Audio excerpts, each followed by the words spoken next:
Mountain Fiction Writers. I wouldn't be here, obviously, without this lovely organization. It was only 5 years ago when I came to my first conference, and I'm already standing here in front of you as the Writer of the Year. I'm very honored. Thank you to my fellow finalists. The competition was great. You were all wonderful writers. And thank you for everyone who voted for me. There's no bigger honor than winning this type of award from your own peers in writing. So thank you. All right, now, I want you to imagine a typical night out. Let's call it a Thursday night out during the summer with your family and friends. What are you doing? Probably doing things like sharing a meal together, maybe attending a show or an event. There's probably going to be lots of laughter and joy as you live in the midst of creating new memories that you'll reminisce on for years to come. The night that changed my life started out no different. It was July 19th of 2012, a regular summer night. My girlfriend, who's now my wife, her and I met up with her brother, my sister, and my dad for the midnight premiere of The Dark Knight Rises. Now, I've been a huge Batman fan my entire life. Several years of my childhood were spent convinced that I was the Caped Crusader himself. So naturally, I was going to be one of the first people in line to see the new movie. The night started out like any other trip to the movies. We got our tickets, popcorn, soda, and made our way to our seats near the top of Theater 8. I've remembered many details from this night, and I'll never forget the energy and excitement that filled the theater as we waited for the film to start. We were in the midst of creating one of those new memories we would talk about for years. Our excitement finally gave way to the movie starting a few minutes after midnight, now July 20th. 30 minutes in, we were watching a scene where Catwoman is in the midst of a shootout, guns constantly firing as she dashed around the room dodging bullets. During the scene, we heard what we believed to be fireworks going off at the same time. Smoke started to fill the theater, and we further believed this was all part of some sort of special effects to coincide with the scene taking place on the screen. Except the scene ended, and the smoke and explosions continued. People started coughing as they clutched their chests and rubbed their eyes. Someone standing a few rows below us dropped to the ground in an instant, and then the fire alarm started blaring.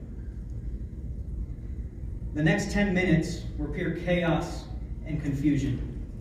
The movie was still running, but so were people. Since we were near the top of the theater, we exited from the upstairs balcony. It wasn't until we started descending the stairs back to the main lobby that we realized something had gone horribly wrong.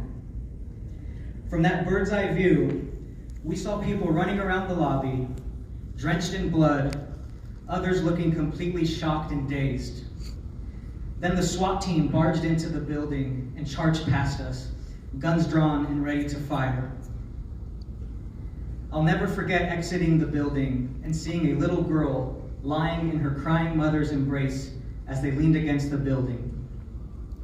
I'll never forget the eerie silence of the parking lot as we ran to my car, crouching low in case of gunfire.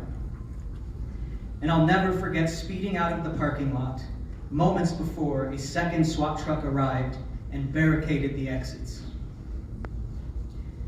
It wasn't until a couple hours later, after watching the news at home, that we realized what exactly we had just survived. And it wasn't until years later, during the trial, that we realized dozens of bullets had flown just inches above our heads where we were sitting. If one man had gotten his way, I was supposed to die that night.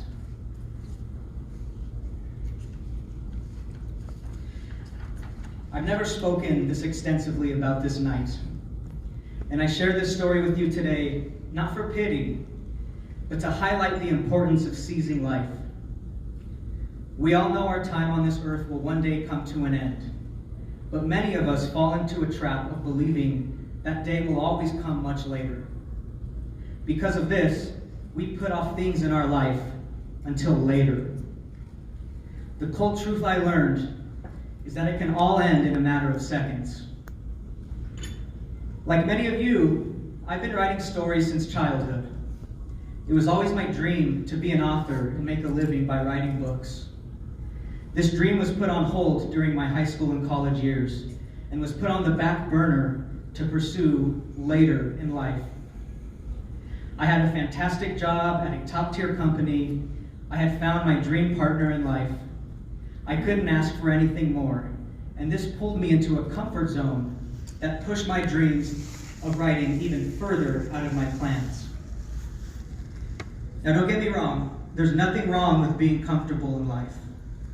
But surviving a tragedy like the Aurora Theater shooting caused me to reflect on my life and what I truly wanted out of it. After an emotional conversation with my wife one night, we decided to leave nothing on the back burners. It was time to pursue the dreams we've always had. And for me, that was writing fiction. If you're in this room tonight, it's safe to say that writing is an important part of your life. Whether you've written dozens of books or are just starting out and looking for guidance, you came here because writing has called you in some shape or form. Trust that calling. Listen to it. Follow it. If you have a story to share with the world, don't put it off for a later day. That day may never come, and you'll never know what could have been. I hope no one here ever has to go through such a tragic event to realize the need to chase their dreams. Take the words later and tomorrow out of your vocabulary. You are alive today, and the best you can do is take one small step at a time to achieve your goals.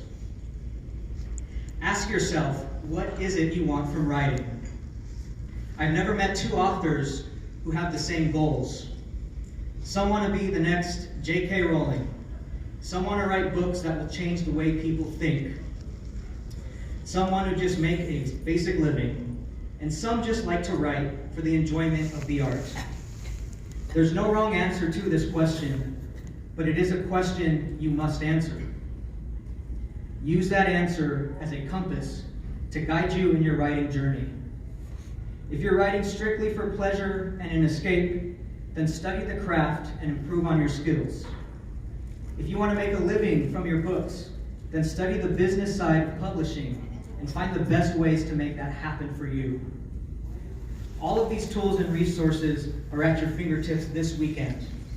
Take advantage, jump in, and stop putting things off until later, because later isn't promised. I want to wrap up with a quote from the movie Sing, one of my kids' favorite movies that I have literally seen at least 100 times. Sometimes all in the same week. The quote is, "Don't let fear stop you from doing the thing you love." I encourage you, no matter where you are in your writing journey, take a small step outside of your comfort zone, seize your life, and make it everything you've ever dreamed of. Thank you.